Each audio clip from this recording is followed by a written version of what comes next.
இன்றைய முக்கிய நிகழ்வுகள்.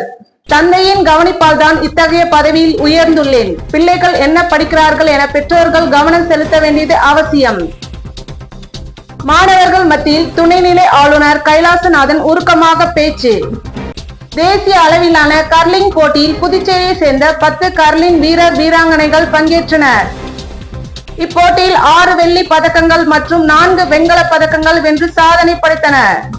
புதுச்சேரிக்கு நிதியை வழங்கக்கூடாது என்பதே மத்திய இணை அமைச்சர் முருகனின் நோக்கம். புதுச்சேரி மக்களை அவமதிக்கும் விதமாக பேசிய இணை அமைச்சரின் செயல்பாடு கண்டிக்கத்தக்கது.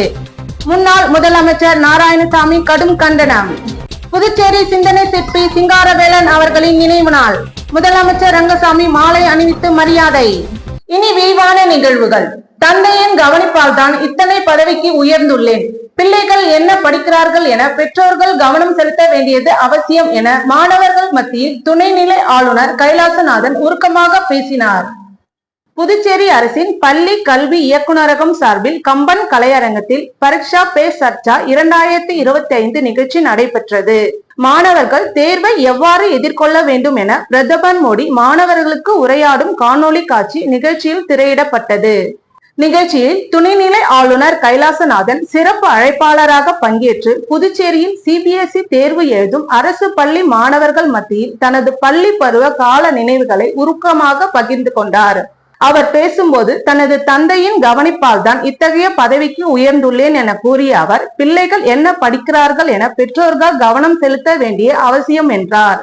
தேர்வு எழுதும் மாணவர்களின் பெற்றோரை விட பிரதமருக்கு தான் அதிக டென்ஷன் எனவும் துணைநிலை ஆளுநர் கைலாசநாதன் கூறினார். இந்நிகழ்ச்சியின் கல்வித்துறை அமைச்சர் நமச்சிவாயம், சட்டப்பேரவை தலைவர் செல்வம், தலைமை செயலர் சரத் சவுகான், கல்வி செயலாளர் ஜவஹர், இயக்குனர் பிரியதர்ஷினி மற்றும் ஆசிரியர்கள், மாணவர்கள் பலர் கலந்து கொண்டனர். பரீட்சை முன்னாடி எல்லாரும் டென்ஷன்ல இருப்பீங்க. நான் உங்களை டைம் வேஸ்ட் பண்ண நினைக்கல. என்னோட வாழ்க்கையோட ஒரு எக்ஸ்பீரியன்ஸ் மட்டும் உங்கள்கிட்ட ஷேர் பண்ண விரும்புகிறேன். நான் ஸ்கூலில் படிச்சிருந்தேன் 1960. அப்பா ஒரு கிராமத்து ஸ்கூல். அப்பா கிராமத்துல போஸ்ட் ஆபீஸ்ல போஸ்ட் மாஸ்டர். அப்ப அவர் எங்களுக்கு எல்லாம் ஒரு ஹேபிட் போட்டாரு. நாங்க 4 பேர் இருந்தோம் பசங்க, 2 சிஸ்டர்ஸ் 2 பிரதர். ஸ்கூல்ல இருந்து வந்த உடனே ஃபர்ஸ்ட் அப்பாவோட ஆபீஸ்ல போயிட்டு அப்பாவோட சொல்லணும், இன்னைக்கு எந்தெந்த கிளாஸ்ல என்னென்ன படிச்சேன் அவருக்கு எக்ஸ்பிளைன் பண்ணி கொடுக்கணும். சார் ஃபர்ஸ்ட் பீரியட் ஹிஸ்டரி இருந்தது. ஹிஸ்டரியில என்ன படிச்சேன் அதெல்லாம் எக்ஸ்பிளைன், ஒரு 10 நிமிஷம் அவருக்கு எக்ஸ்பிளைன் பண்ண. அது என்ன, அப்ப எனக்கு அதை பத்தி ஒன்றும் தெரியல. But at least some parents is giving attention. அப்பா அம்மா நீ என்ன படிக்கிறன்னு கவனிக்கிறாங்க. அதே மாதிரி எங்கூட 2 ஃப்ரெண்ட்ஸ் இருந்தாங்க.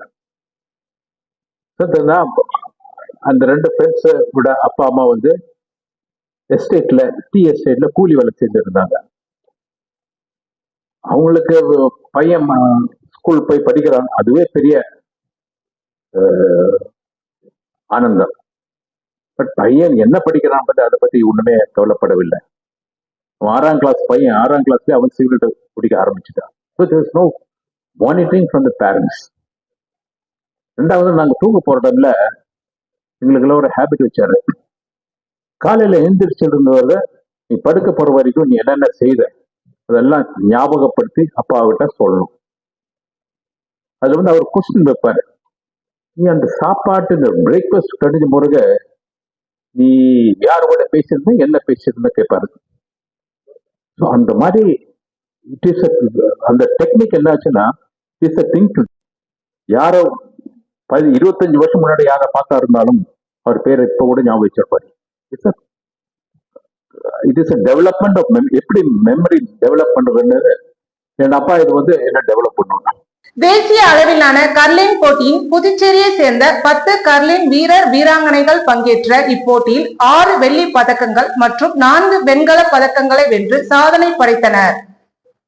சர்வதேச ஒலிம்பிக் சங்கத்தின் அங்கீகாரம் பெற்ற இந்திய கர்லிங் சம்மேளனம் சார்பில் 4வது தேசிய அளவில் கர்லிங் போட்டி ஜம்மு காஷ்மீர் மாநிலம் குல்மார்க்கில் கடந்த ஜனவரி 17ஆம் தேதி முதல் 20ஆம் தேதி வரை நடைபெற்றது. புதுச்சேரியை சேர்ந்த 10 கர்லிங் வீர வீராங்கனைகள் பங்கேற்று இப்போட்டியில் 6 வெள்ளி பதக்கங்கள் மற்றும் 4 வெண்கல பதக்கங்களை வென்று சாதனை படைத்தனர். வெற்றி பெற்ற வீர வீராங்கனைகளை புதுச்சேரி கர்லிங் சங்க நிறுவன செயலாளர் மாஸ்டர் வினோத் தலைமையில் மாண்புமிகு முதலமைச்சர் திரு ரங்கசாமி அவர்களை புதுச்சேரி சட்டப்பேரவை முதலமைச்சர் அலுவலகத்தில் இன்று நேரில் சந்தித்து தாங்கள் பெற்ற பதக்கங்களை மற்றும் சான்றிதழ்களை காண்பித்து வாழ்த்துக்கள் பெற்றனர். புதுச்சேரிக்கு நிதியை வழங்கக்கூடாது என்பதே மத்திய இணை அமைச்சர் முருகனின் நோக்கம். புதுச்சேரி மக்களை அவமதிக்கும் விதமாக பேசிய இணை அமைச்சர் செயல்பாடு கண்டிக்கத்தக்கது என புதுவை முன்னாள் முதலமைச்சர் நாராயணசாமி கண்டனம். இது தொடர்பாக அவரது இல்லத்தில் செய்தியாளர்களை சந்தித்த நாராயணசாமி, புதுச்சேரிக்கு வருகை புரிந்த மத்திய இணை அமைச்சர் முருகன் ஒரு பச்சை பொய்யை கூறியிருக்கிறார் என்றும், புதுச்சேரிக்கான மாநில அந்தஸ்து மத்திய நிதி கமிஷனில் புதுச்சேரியை இணைப்பது மற்றும் கடன் தள்ளுபடி புதுச்சேரிக்கு மானியம் வழங்கும் கோரிக்கைகள் உள்ளதாகவும், ஆனால் தமிழ்நாட்டுக்கு இணையாக புதுச்சேரியில் ஜிஎஸ்டி வரியை பெறும் மத்திய அரசு புதுச்சேரிக்கு வழங்கும் நிதியை வழங்குவதில்லை என்றும், புதுச்சேரியை மோடி அரசாங்கம் புறக்கணித்து வருவதாகவும், புதுச்சேரியை ஆளும் பாஜக என்ஆர் காங்கிரஸ் கூட்டணி அரசையே மோடி அரசு புறக்கணித்துள்ளதாகவும், இந்த நிலையில் புதுச்சேரிக்கு வருகை புரிந்த மத்திய இணை அமைச்சர் முருகன் தவறான தகவல்களை கூறியுள்ளார் என்றும், புதுச்சேரிக்கு நிதிகளை வழங்கக்கூடாது என்பது அவருடைய நோக்கமாகும் என்று கூறினார். புதுச்சேரி மக்களை அவமதிக்கும் விதமாக பேசிய மத்திய இணை அமைச்சர் செயல்பாடு கண்டிக்கத்தக்கது என்றார்.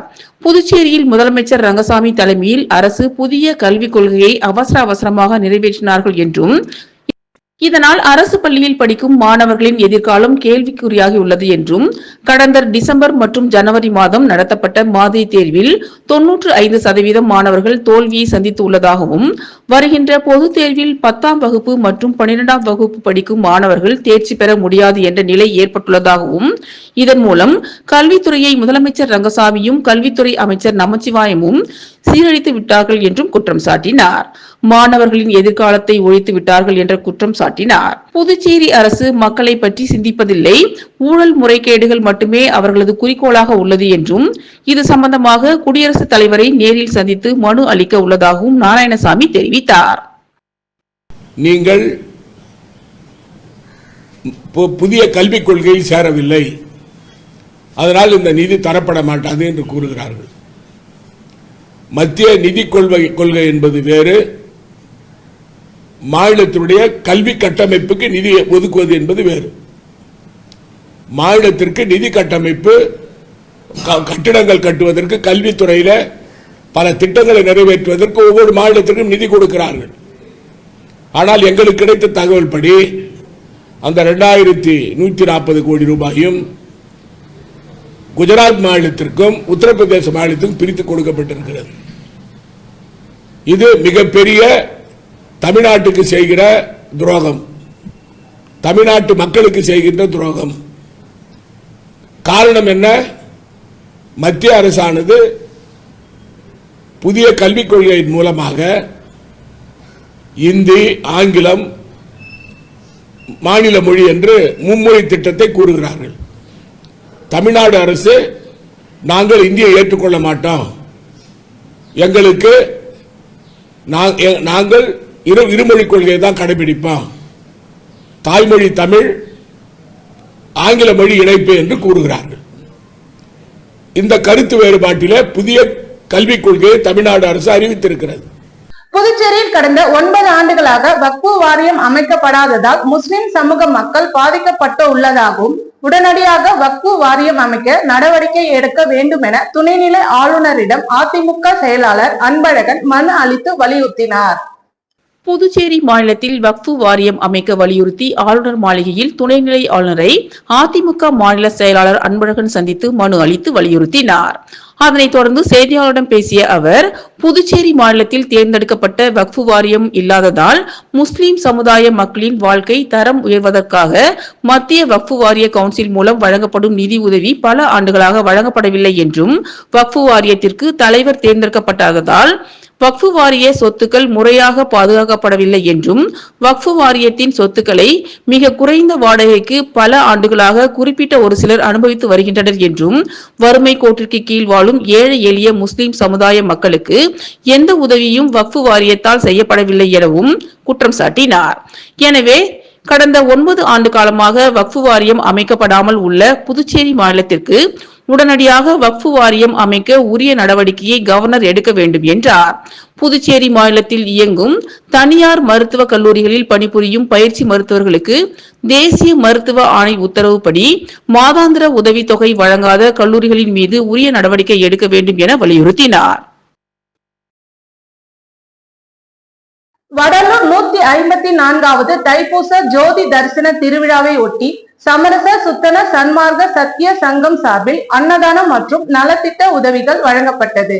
வடலூரில் 154வது தைப்பூச ஜோதி தரிசன விழாவை முன்னிட்டு புதுச்சேரி மாவட்ட தலைமை சமரச சுத்தன சன்மார்க்க சத்திய சங்கம் மற்றும் ஆராய்ச்சி நிலையம் ஒருங்கிணைப்பில் அண்ணா நகர் இந்திரா காந்தி சதுக்கம் அருகே சுமார் 6000 பேருக்கு அன்னதானம் மற்றும் மாற்றுத்திறனாளிகளுக்கு சுமார் 200 பேருக்கு புடவை, பெட்ஷீட் மற்றும் துண்டு வழங்கப்பட்டது. இந்நிகழ்ச்சியின் ஏற்பாட்டினை வள்ளலார் கருணை நெறி அறக்கட்டளை அணு அறக்கட்டளை செய்திருந்தது. இந்நிகழ்ச்சியின் ஏற்பாட்டினை வள்ளலார் கருணை நெறி அறக்கட்டளை அணு அறக்கட்டளை செய்திருந்தனர். இந்த நிகழ்ச்சியில் பச்சையப்பன், மணிகண்டன், சோபியா மேரி மற்றும் அறக்கட்டளை நிர்வாகிகள் பலர் கலந்து கொண்டனர். திருக்குனூர் பிரைனி ப்ளூம் சர்வதேச சிபிஎஸ்இ பள்ளியில் 3வது ஆண்டான மினி மரத்தான் போட்டி வெகு விமர்சையாக நடைபெற்றது. திருக்குனூர் பிரைனி ப்ளூம்ஸ் சர்வதேச சிபிஎஸ்இ பள்ளியில் 9/2/2025 ஞாயிறன்று 3வது ஆண்டாக மினி மாரத்தான் போட்டி வெகு விமர்சையாக நடைபெற்றது. இவ்விழாவில் சிறப்பு விருந்தினராக காவல்துறை கண்காணிப்பாளர் திரு டாட்டார்லா பிபிஎஸ் அவர்களும் திருமதி பாக்கியலட்சுமி சர்வதேச கோகோ பயிற்சி பயிற்றுனர் அவர்களும் கலந்து கொண்டு இவ்விழாவினை சிறப்பித்தனர். மேலும் பள்ளியின் தாளாளர் வழக்கறிஞருமான திரு என் அருண்குமார் அவர்கள் தலைமை வகிக்கவும், துணை தாளாளர் திருமதி ஏ திவ்யா அவர்கள் முன்னிலை வகிக்கவும், விழாவின் நிறைவாக பள்ளியின் முதல்வர் திருமதி ஜெயசித்ரா அவர்களும் நன்றி கூறினர். இவ்விழாவில் புதுச்சேரி மற்றும் தமிழக பகுதியில் இருந்து சுமார் 1300 மேற்பட்ட போட்டியாளர்கள் கலந்து கொண்டு விழா இனிதே நிறைவு பெற்றது. புதுச்சேரி சிந்தனை சிற்பி சிங்காரவேலன் அவர்களின் நினைவு நாள் அரசு செய்தி மற்றும் விளம்பரத்துறை சார்பில் முதலமைச்சர் ரங்கசாமி மாலை அணிவித்து மரியாதை செலுத்தினார். புதுச்சேரி சிந்தனை சிற்பி சிங்காரவேலன் அவர்களின் நினைவு நாளை ஒட்டி அரசு செய்தி மற்றும் விளம்பரத்துறை சார்பில் வெங்கட சுப்பு ரெட்டி சாலையில் அமைந்துள்ள அவரது திருவுருவ சிலைக்கு முதலமைச்சர் ரங்கசாமி மாலை அணிவித்து மரியாதை செலுத்தினார். மற்றும் பொதுப்பணித்துறை அமைச்சர் லட்சுமி நாராயணன், அமைச்சர் சாய்ஜே சரவணகுமார், துணை சபாநாயகர் ராஜவேலு, சட்டமன்ற உறுப்பினர் KSP ரமேஷ் பாஸ்கரன், லட்சுமி காந்தன் ஆகியோர் மாலை அணிவித்து மரியாதை செலுத்தினர். பின்னர் திமுக சட்டமன்ற உறுப்பினர், எதிர்கட்சி தலைவர் சிவா, சம்பத், அனிபால் கெனடி, செந்தில்குமார், நந்தா சரவணன், காங்கிரஸ் கட்சி சார்பில் நாடாளுமன்ற உறுப்பினர், புதுச்சேரி காங்கிரஸ் கட்சி சார்பில் லாஸ்பேட்டை சட்டமன்ற உறுப்பினர் வைத்தியநாதன், முன்னாள் அமைச்சர் கந்தசாமி, முன்னாள் சட்டமன்ற உறுப்பினர் அனந்தராமன், முன்னாள் இளைஞர் காங்கிரஸ் தலைவர் இளையராஜா மற்றும் காங்கிரஸ் கட்சி நிர்வாகிகள் கலந்து கொண்டு மாலை அணிவித்தனர். இதனைத் தொடர்ந்து கம்யூனிஸ்ட் கட்சி சார்பில் மாநில செயலாளர் சலீம், முன்னாள் சட்டமன்ற உறுப்பினர் விஸ்வநாதன், முன்னாள் சட்டமன்ற உறுப்பினர் நாரா கலைநாதன் மற்றும் பல்வேறு மீனவ கிராமங்களை சார்ந்த பொதுநல அமைப்புகள் மாலை அணிவித்து மரியாதை செலுத்தினர். தமிழ்நாடு மீனவ பேரவை புதுச்சேரி மாநிலம் சார்பாக சிந்தனை சிற்பி சிங்காரவேலன் 79ஆம் ஆண்டு நினைவு தினம் அனுசரிப்பு. தமிழ்நாடு மீனவ பேரவை நிறுவன தலைவர் திரு ரா அன்பழகனார் அவர்களின் ஆலோசனையின்படி சிந்தனை சிற்பி சிங்காரவேலன் 79ஆம் ஆண்டு நினைவு தினத்தை முன்னிட்டு கடலூர் மெயின் ரோட்டில் அமைந்துள்ள அவரது திருவுருவ சிலைக்கு மாலை அணிவித்து மரியாதை செலுத்தப்பட்டது. நிகழ்ச்சியில் தமிழ்நாடு மீனவர் பேரவை புதுச்சேரி மாநில தலைவர் திரு ஜி குணசீலன் அவர்களின் தலைமை தாங்கினார். புதுச்சேரி மாநில ஆலோசகர் திரு கலைவரதன், மாநில பொது செயலாளர் திரு சிட்டிபாபு, மாநில கௌரவ தலைவர் திரு ஜெயவேல், மாநில துணைத் தலைவர் திரு எழில்மாறன், திரு செல்வம், மாநில செயலாளர் திரு குமரன், மாநில நிர்வாகி திரு மேகநாதன், திரு அறிவழகன் மற்றும் மாநில மகளிர் அணி தலைவி திருமதி சுகந்தி ராமதாஸ் மற்றும் பலர் கலந்து கொண்டனர்.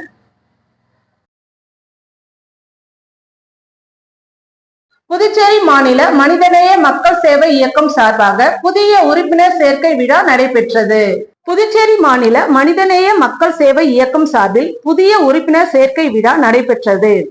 அய்யனார் நகர் அலுவலகத்தில் வெகு சிறப்பாக நடைபெற்ற விழாவில் நமது சொந்தங்களும் நமது நண்பர்களும் ஏனைய தோழர்களும் மற்றும் பொதுமக்களும் கலந்து கொண்டு மனிதநேய மக்கள் சேவை இயக்கத்தில் தங்களை இணைத்துக் கொண்டனர்.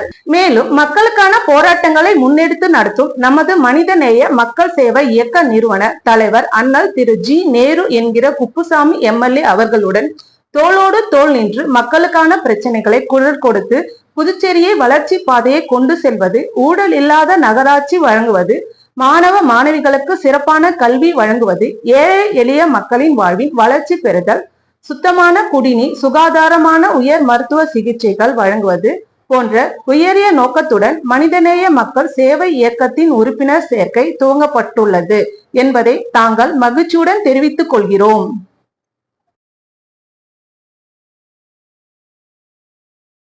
தைப்பூசத்தை முன்னிட்டு புதுவை பேருந்து நிலையத்தில் உள்ள மண் நிமித்தி சித்தருக்கு சிறப்பு பூஜை மற்றும் அன்னதானமும் வழங்கப்பட்டது. புதுவை AFT மைதானத்தில் அமைந்துள்ள புதிய பேருந்து நிலையத்தில் உள்ள ஸ்ரீ ராமகிருஷ்ணா யோகி மடத்தில் உள்ள மண் நிமித்தி சித்தருக்கு தைப்பூசத்தை முன்னிட்டு சிறப்பு பூஜைகள் மற்றும் 500க்கும் மேற்பட்டோருக்கு அன்னதானம் வழங்கப்பட்டது. இந்நிகழ்ச்சியின் சிறப்பு அழைப்பாளராக உருளையன்பேட்டை தொகுதி திமுக பொதுக்குழு உறுப்பினர் கோபால் கலந்து கொண்டு 500க்கும் மேற்பட்டோருக்கு அன்னதானம் வழங்கினார். மேலும் இந்நிகழ்ச்சிக்கான ஏற்பாட்டினை தலைவர் பஞ்சிகுணா, துணைத் தலைவர் செந்தில், செயலாளர் புலி, துணை செயலாளர் மணிகண்டன், பொருளாளர் சுப்பிரமணி, துணை பொருளாளர் சுரேஷ்குமார், ஆலோசகர் குமரவேல், துணை ஆலோசகர் செந்தாமரை உட்பட்ட நிர்வாகிகள் கலந்து கொண்டனர். 15 சாதனையாளர்களுக்கு தமிழக சுகாதாரம் மற்றும் மக்கள் நலவாழ்வுத்துறை அமைச்சர் திரு மா சுப்பிரமணியன் மற்றும் இஸ்ரோ விஞ்ஞானி பத்மபூஷன் சிவதானு பிள்ளை அவர்கள் முன்னிலையில் விருது வழங்கும் விழா நடைபெற்றது. சென்னை அண்ணா சென்டரில் ஆடிட்டோரியத்தில் நடைபெற்ற குட் சமன்ட்ரியன் அவார்ட் நிகழ்ச்சியில் தேசிய அளவிலான 15 சாதனையாளர்களுக்கு தமிழக சுகாதாரம் மற்றும் மக்கள் நலவாழ்வுத்துறை அமைச்சர் திரு மா சுப்பிரமணியன் மற்றும் இஸ்ரோ விஞ்ஞானி பத்மபூஷன் சிவதானு பிள்ளை அவர்களின் முன்னிலையில் விருதுகள் வழங்கும் விழா நடைபெற்றது. இந்திய அளவில் பல்வேறு சாதனைகள் புரிந்த 15 நபர்களை தேர்ந்தெடுக்கப்பட்டு விருதுகள் வழங்கும் விழாவில் தமிழகம் மற்றும் புதுச்சேரியில் தொழுநோய்கள் மற்றும் நரிக்குறவர்கள் இன மக்களின் மேம்பாட்டிற்காக கடந்த 25 ஆண்டுகளாக பணிபுரிந்த சமூக பவுண்டேஷன் ஜாலிஹோம் நிறுவனர் திரு புரூனோ அவர்களுக்கு குட் சமன்ட்ரியன் அவார்ட் வழங்கி சிறப்பு செய்யப்பட்டது. இதே சேவைக்காக மத்திய அரசின் பால் கன்யா புரஸ்கார் விருதும் பாரத பிரதமரின் பாராட்டு பெற்று சமூக தொண்டு நிறுவனம் என்பது குறிப்பிடத்தக்கது. நிகழ்ச்சியின் அலாட் புதுவை நிர்வாகி மெனடெக் மேனேஜர் டைரக்டர் திரு மனநாதன் அவர்களும், ஜனா மாறன் பில்டர்ஸ் திரு தங்கமணி மாறன் அவர்களும், ஜோதி ஆய்கா திருமதி வனஜா வைத்தியநாதன் அவர்களும், திருமதி தையல் நாயகி அவர்களும் கலந்து கொண்டு விழாவினை சிறப்பித்தனர்.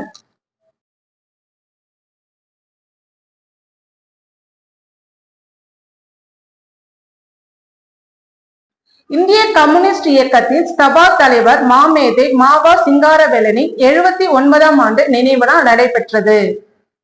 இந்திய கம்யூனிஸ்ட் இயக்கத்தின் ஸ்தாபக தலைவர் மாமேதை சிங்காரவேலரின் 79ஆம் ஆண்டு நினைவு நாள் நிகழ்ச்சி முத்தியால்பேட்டை மதுக்கூண்டு எதிரில் நடைபெற்றது. இந்திய கம்யூனிஸ்ட் கட்சி, மார்க்சிஸ்ட் லெனினிஸ்ட் கட்சி மற்றும் சமதர்ம புரட்சியாளர் சிங்காரவேலர் சமூக சேவை இயக்கத்தின் சார்பில் நடைபெற்ற நிகழ்ச்சிக்கு கனரா பேங்க் தலைவர் பச்சையப்பன் தலைமை தாங்கினார். அருள் முன்னிலை வகித்தார். சிறப்பு அழைப்பாளராக CPM கட்சியின் மத்திய குழு உறுப்பினர் பாலசுப்ரமணியன், சிங்காரவேலர் சமூக சேவை இயக்க நிறுவன தலைவர் கடுவன் ஆகியோர் கலந்து கொண்டனர். நிகழ்ச்சியில் ராஜவேலு, தேவராஜ், விநாயகமூர்த்தி, ஆசை தம்பி, கன்னியப்பன், சுரேஷ், திலீப், பிரபு, மணி ஆகியோர் கலந்து கொண்டனர். நிகழ்ச்சியில் மலரஞ்சலி, வீரவணக்கம், உறுதியேற்பு நிகழ்ச்சிகள் நடைபெற்றன. இத்துடன் நிகழ்வுகள் நிறைவடைகின்றன. வணக்கம்.